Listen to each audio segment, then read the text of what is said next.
Sir ఇప్పుడు తెలంగాణ రాష్ట్ర ప్రభుత్వం ఏర్పడి 1 ఇయర్ జరుగుతోంది. సంబరాలకి ఏర్పాట్లు చేస్తోంది తెలంగాణ రాష్ట్ర ప్రభుత్వం. మనకి ఎలక్షన్లు కాగానే ముందు ఒక 2-3 నెలల పాటు సంబరాలు, సెలబ్రేషన్ సాధించినట్టుగా. ఈ ప్రజలు ఏదో ఉన్న వాళ్ళల్లో ఎవరో ఒకరికి పట్టం కట్టాలి కాబట్టి తాత్కాలికంగా మీ చేతికి ఇచ్చారు. అదొక వినమ్రమైన బాధ్యత. దానికి మీరేదో గొప్ప ఘనకార్యం చేసినట్టుగా ముందు సంబరాలు. మొట్టమొదటి ప్రకటనలో వచ్చేసారి కూడా అధికారం మందే, అంటే అధికారం కోసం తప్ప ప్రజల కోసం కాదు. చాలా స్పష్టంగా చెప్తున్నారు ఏ పార్టీ అయినా కూడా. మళ్ళీ ఏడాది సంబరాలు, మధ్యలో పెద్ద పెద్ద విగ్రహాలు. మహాత్మా గాంధీకి విగ్రహం వద్దని ఎవరు అనరు, కానీ గాంధీ గారి విగ్రహం అక్కర్లా. మీరు విగ్రహాలు పెట్టకపోయినా, మీరు గాంధీ గారి పేరు గురించి మాట్లాడకపోయినా ఆయన కీర్తి అజరామరంగా ఉంటుంది. ఓ గాంధీకో, అంబేద్కర్కో, బుద్ధుడికో మీ మెడల్స్ అక్కర్లే. వాళ్ళ బోధనల్ని పాటించండి స్వామి ఆచరణలో.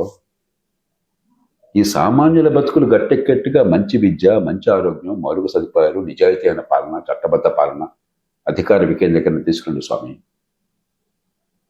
అవన్నీ పక్కన పెట్టేసి ఎంతసేపటికి మన ఆడంబరము, మన పటాటోపము, ఆర్భాటము, ప్రచారము. ఏ పార్టీ అయినా సరే, ఈ పార్టీ ఆ పార్టీ అయినా ప్రచారం ఇవ్వట్ల. అంచేత ఏదో జరుగుతుంది. ఆ పదవిలో ఉన్న వాళ్ళకి పాపం అందుకోసం ఖర్చు పెట్టాం, ఇంత ఖర్చు పెట్టాక మా పేరు లేకపోతే ఎక్కడ ప్రజాపకమే పేరు కావాలా, ప్రధానంలో మన ఫోటో కావాలా, జరిగేది ఏంటి మనకు అనవసరం. ఇది పరిపాలనగా తయారైపోయింది, ఇది నడుస్తుంది. సో 1 ఇయర్లో దేని మీద ఫోకస్ పెట్టారు, దేని మీద మిస్ అయింది సార్ ఫోకస్ అనేది? 2014లో రాష్ట్రం ఏర్పడ్డప్పుడు పచ్చగా ఉన్న రాష్ట్రం, దేశం మొత్తంలో అత్యధిక మిగులు ఉన్న రాష్ట్రం. అంటే రోజువారీ వచ్చేటువంటి ఆదాయము, రోజువారీ ఖర్చు చూస్తే రోజువారీ ఆదాయం ఖర్చు కంటే ఎక్కువ కావడం చేత దేశం మొత్తంలో 1,16,000 కోట్ల రూపాయలు 5 ఏళ్ల కాలంలో మిగులుగా ఆనాడు 14వ ఆర్థిక సంఘం అంచనా వేసింది. వేణుగోపాల్ రెడ్డి గారు అధ్యక్షుడు, వైవిరెడ్డి గారు అధ్యక్షుడు ఆర్థిక సంఘం. అలాంటి రాష్ట్రం కూడా నెల జీతం ఇవ్వడానికి కటకట్లాడుతున్నారు. పెండింగ్ బిల్స్, కాంట్రాక్టులు కానీ మరొకటి కానీ బిల్స్ ఇవ్వాలని చెప్పంటే మరి దానిలో అన్యమలు అడుగుతున్నారు. ఎందుకని? కొన్ని బిల్సే ఆంధ్ర అవుతాయి, డబ్బులు లేవు అక్కడ. చెల్లించాల్సిన చెల్లింపులు ఎక్కువ ఉన్నాయి, ఉన్న డబ్బులు తక్కువ ఉన్నాయి. 100 మందిలో 20 మందికి ఇచ్చేటప్పుడు ఆ 20 మంది డబ్బులు ఇస్తే వాడికి ఇస్తానని చెప్పి వచ్చేసింది. ఫీ రీయింబర్స్మెంట్ మన రాష్ట్రంలో అద్భుతంగా ప్రవేశపెట్టాం అనుకున్నాం. ఇవాళ నేను సవాల్ చేస్తున్నాను. నిన్న మొన్న కూడా నాకు ఒక చాలా అత్యున్నతమైన స్థాయి విద్యా సంస్థ అధిపతి చెప్పారు, 110 కోట్ల రూపాయలు బకాయి. ఎలా బతుకుతున్నారండి అన్నాను. సార్ మేమేమో వ్యాపారం దొరుకుతంతో చేయట్లేదు, డబ్బంతా ఇక్కడే పెడుతున్నాము, లేదు తంటాలు బడి మాకు వేరే ఆశలు, వేరే కోరికలు లేవు కాబట్టి కనుక 110 కోట్ల రూపాయలు డబ్బులు బకాయి లేకపోతే ఏం చేయాలో అర్థం కావట్లేదు చెప్పారు. ఇప్పుడైతే ఆ పరిస్థితులలో ఇక లంచాలు మింగటము, కమిషన్లు మింగటము, అది కూడా అదివరకు 5%, 3% ఉండేది, ఇప్పుడు 30%, 50% వెళ్ళిపోవటము. పరిపాలన ఇలా తయారైపోతే ఇది అందరికీ తెలుసు. దీనిలో రహస్యం ఏం లేదు. మనం ఊరికే కప్పెడుతున్న మర్యాద కోసం చెప్పాలి. ఎప్పుడు నిజాయితీగా దీన్ని ఎదుర్కొంటాం, మనం ఎంతకాలం నటిస్తాం? దీనికి అంత ఆర్భాటాలు ఎందుకు అసలు? మనం ఏం గొప్ప పని చేస్తున్నామని మన ఆర్భాటాలు కావాలి, సన్మానాలు కావాలి చెప్పండి. మనకి ఏ పార్టీ అయినా కూడా, ఏ ప్రభుత్వం అయినా, ఏ అధికారి అయినా కూడా. ఈ మధ్య అధికారులు కూడా విచిత్రంగా చేస్తున్నారట. వాళ్ళ వెనకాల సోషల్ మీడియా అట, వాళ్ళు నడిస్తే వెనకాల సినిమాలాగా మంచి కటింగ్లట, గ్లామరైజ్ చేయటం అట. ఏం ఉద్ధరిస్తున్నారా మీరు ఎంత ఉద్ధరిస్తే ఈ దేశంలో చదువు ఎందుకు ఎట్లా ఉంటుంది, ఆరోగ్యం ఎందుకు ఎట్లా ఉంటుంది, చట్టబద్ధ పాలన లేకుండా ఎందుకు ఉంటుంది, ఇట్లాగా ట్రాఫిక్ ఎందుకు హైదరాబాద్ అంత అధ్వానంగా ఉంటుంది, వర్షం వస్తే వరదలు ఎందుకు వస్తాయి, మురుగునీళ్ళ పారుదల లేకుండా మంచినీళ్ళ మురుగులు ఎందుకు కలుస్తాయి, మంచినీళ్ళు అందకుండా ఎందుకుంటే ఫ్రీగా మంచినీళ్ళు చెప్పి అడగకుండా మంచినీళ్ళు ఇస్తున్నారు. నాకు ఫ్రీగా మంచినీళ్ళు కావాలా, నేను అడిగానా? కానీ మంచినీళ్ళు కావాలంటే మంచినీళ్ళు అందవు చాలా వీళ్ళకి. మరి మీరు ఎందుకని గర్వపడాలా? ఎందుకు సోషల్ మీడియాలో మీరు అదే పనిగా వేయించుకోవాలా? ఎందుకు ఆర్భాటాలు చేయాలి? ఏ సన్మానాలు పొందాలి నాకు చెప్పండి అసలు సార్. ఏమాత్రమైన ఇంగిత జ్ఞానం ఉన్న వాళ్ళకి, అధికారం ఉన్న వాళ్ళకి ఆ స్పృహ కావాలి. చాలా మంది చిత్తశుద్ధితో పనిచేస్తున్నారు, నిజాయితీగా చేస్తున్నారు. కానీ మొత్తమే జరుగుతున్న పని చూస్తుంటే ఈ దేశంలో మన ప్రజలకి మన వల్ల ఫలితాలు అందట్లేదు. ఇది నిజాయితీ నిఖార్సు అన్నమాట. మీరు ఎవరైనా కావచ్చు, మీరు ముఖ్యమంత్రి కావచ్చు, ప్రధాన కార్యదర్శి కావచ్చు, ప్రధానమంత్రి కావచ్చు, మంత్రి కావచ్చు, మరొకడు కావచ్చు. ఈ దేశంలో ప్రజలకు అందాల్సిన అందటం లేదు. పరిపాలన సక్రమంగా లేదు.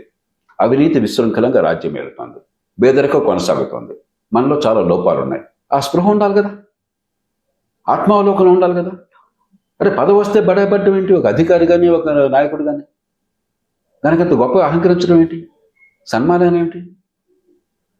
నా మాటలు చాలా విచిత్రంగా అనిపించవచ్చు, ఉమ్. కానీ ఒక సగటు మనిషిగా సూటిగా అడుగుతున్నాను.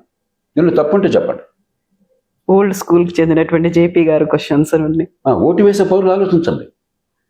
మీరు మహారాజులను ఎన్నుకోట్లా, ఒక రాచరికాన్ని సృష్టించట్లా, మీ పన్నుల డబ్బులతో సేవ చేయరా అని చెప్పిన వాటికి నువ్వు ఇచ్చావు అధికారాన్ని. ఈ అధికారం ఎట్లా ఉపయోగించమని నువ్వు అధికారం ఇచ్చింది, అందుకోసం వాళ్ళు అక్కడ కూర్చున్నది. ఇది పూర్తిగా మర్చిపోయినాం. మళ్ళీ మనం గాంధీ గురించి మాట్లాడతాం, అంబేద్కర్ గురించి మాట్లాడతాం. నిజంగా మనకు అర్హత ఉందా? గాంధీ అంబేద్కర్ గురించి మాట్లాడే అర్హత మనకుందా? వాళ్ళ జీవితంలో ప్రబోధించిన విలువలేమిటి, పాటించిన విలువలేమిటి, మనం చేస్తున్న పనులేమిటి, మనకు అర్హత ఉందా? ఒక్కసారి ఆత్మావలోకనం చేసుకుంటే బాగుపడుతుంది. సార్, ఇప్పుడు మేము గాంధీ ఐడియాలజీ సెంటర్ పెట్టబోతున్నాము. 222 ఎకరాల్లో మీరు కేంద్రం తరఫున సహకరించండి అనే మాట. అందుకనే గాంధీ గారి నుంచి మాట్లాడటం. నువ్వు గాంధీ గారిని గౌరవిస్తానంటే వద్దని గాడి ఏమని అంటాడా? కానీ ఇది గాంధీ గారి గౌరవం కాదు, ఇది అంబేద్కర్ గౌరవం కాదు, ఇది బుద్ధుడికి గౌరవం కాదు. గాంధీ గారు ఆర్భాటాలు కోరల. గాంధీ గారు అధికారాన్ని ఒక సేవగా భావించమన్నాడు, రాజకీయాన్ని పవిత్ర వ్యాసంగంగా చేయమన్నాడు, సిద్ధాంతం లేని నిబద్ధతలను రాజకీయం మహాపాపం అన్నాడు. అవినీతి అన్న మాటకే ఆయన అసలు అవకాశం ఇచ్చే మనిషి కాదు. ఈ సామాన్య ప్రజల బతుకులు బాగు చేయటం మన లక్ష్యం ప్రబోధించాడు.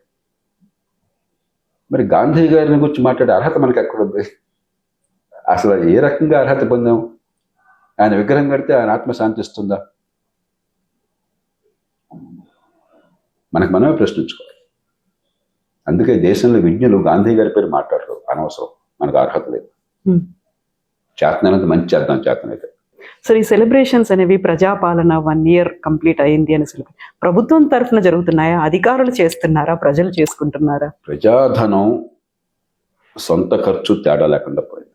హాస్టల్లో చూస్తే 3 లక్షల రూపాయలు జీతాలకు పెట్టి 1,00,000 రూపాయల పిల్లలకి ఇవ్వడానికి కూడా ఇంత గందరగోళం న్యాసం జరుగుతుంది మనం చూసాం.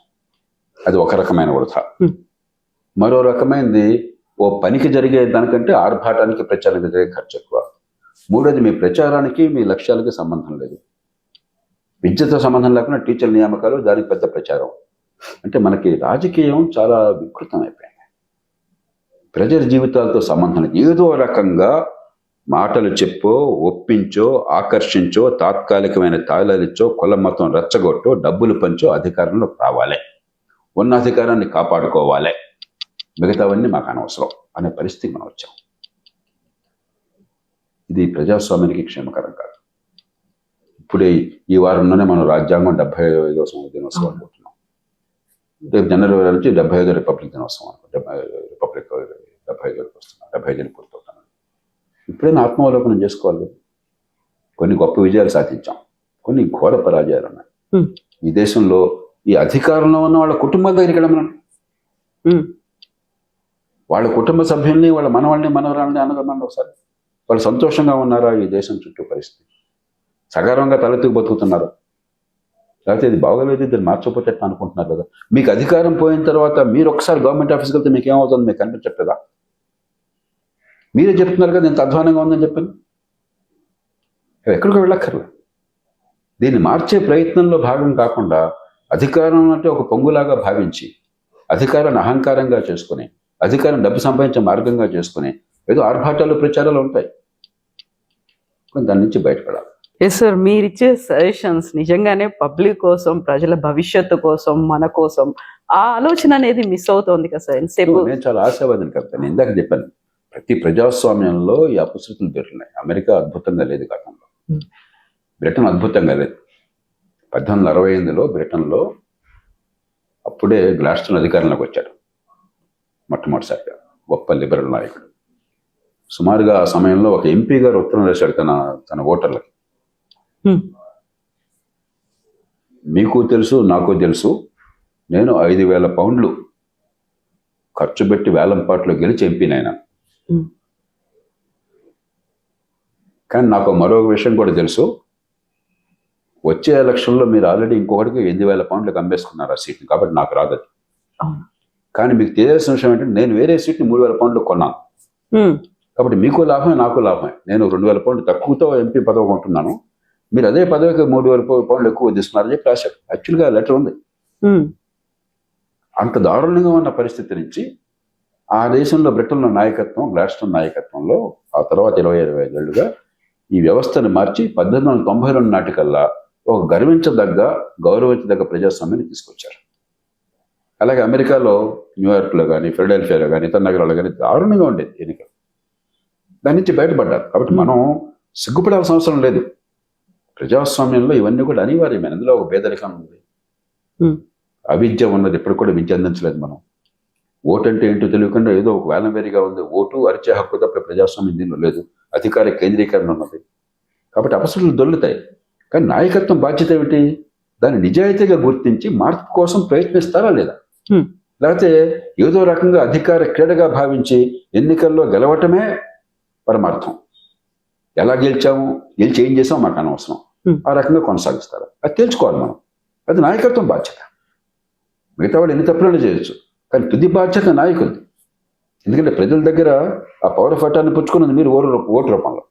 మార్పు తీసుకొస్తాం, ప్రజాస్వామ్యాన్ని బతికిస్తాం, ప్రజల బతుకుని బాగు చేస్తామని మీరు మాటిచ్చి వచ్చారు. మరి మీరు ఆ బాధ్యత తీసుకోకపోతే ఎట్లాగా? అక్కడ వైఫల్యం వచ్చింది. కాబట్టి దీనికి ఏమి దిగాలు పడక్కర్లా, కానీ కొంచెం పౌరుషం కావాలి, కొత్త చిత్తశుద్ధి కావాలి, కొంత లోతైనటువంటి ఆలోచన కావాలి. ఇవాళ పౌరుషము, చిత్తశుద్ధి, లోతైన ఆలోచన కొరవడిపోయాయి. అదే మిస్ అవుతుంది. అది సమస్య. Yes, sir. Thank you so much, sir. Thank you.